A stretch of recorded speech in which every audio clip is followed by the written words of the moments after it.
So this is about how to plan, to think through the planning process. And I've drawn from a previous chapter that I was doing when I was working at U of A. So you've got 25 heterogeneous kids. What does heterogeneous mean? So what does it mean, Max? They're all different or unique. All right, so they're all different and unique. There's no same, right? So they're not like you when you were in PE. And the idea of 25 heterogeneous, you've got to find out their uniqueness. And that is also the EDI stuff we've been doing applies to that really much, because there's going to be lots of different abilities, aspirations, motivations. There's some who've got learned helplessness already pretty much inbred into them. You've got to try and get them to do something because they will back away all the time. So you've got to find a way of dealing with those 25 very different kids to what you remember. So what do you plan a unit of instruction for them? You've got to think about, one, how you address the BC redesigned curriculum, but also how do you make whatever you're going to do of interest to every single kid? That's the challenge. The why am I learning this should not be a question you're asked, because they're excited about the prospect of what they could do. They should understand the potential of what's going to happen in the unit. So, the idea of the new curriculum, let's look over, BC redesigned curriculum. So what is a big idea? Anyone know? Can anyone in the room here find a big idea?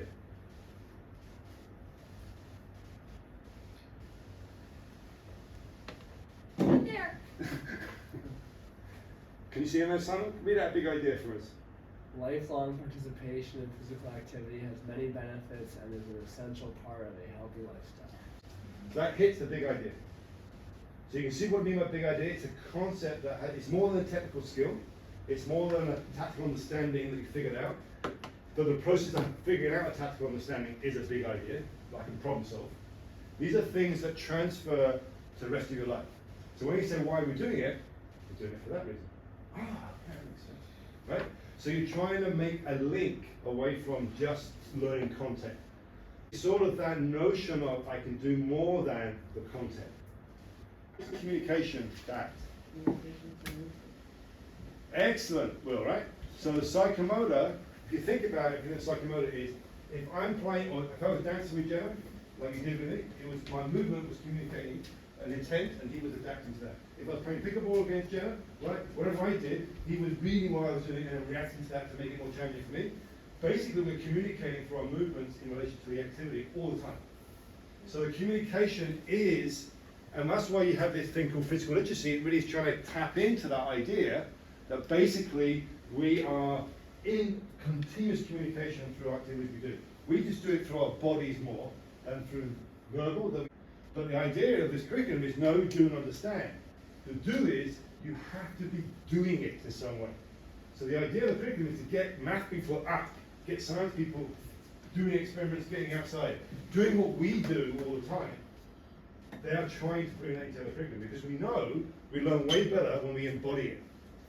But we do that really well. So the psychomotor is very much that physical literacy idea.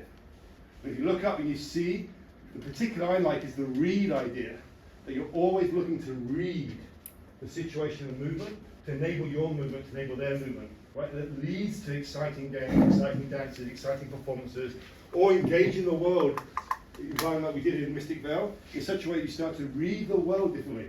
If you watch the video that Max took of Riley explaining which is native and invasive species blackberries, I can now read that. I can walk past and see which one is native and which one is an invasive one. Right? I'm starting to understand that world very differently. What I'm doing is taking that on board. This is the core expectations, the new curriculum. You're looking at big ideas, you create physical literacy, leads to healthy lifestyle, building communities, mental well-being. All those things are happening in our curriculum from the CAPS moving into the core competencies. Where to start? Objectives, activities. As you can hear, what you're thinking is activities, and you're starting to think about objectives. Objectives are the CAPS. How will this activity challenge those CAPS? As you're doing that, you're thinking competencies or content, which is trying to think how the content becomes the vehicle to teach these core competencies, communication, personal, social, thinking. How am I using this content to teach those? And those competencies are taught across the whole curriculum. That's the goal.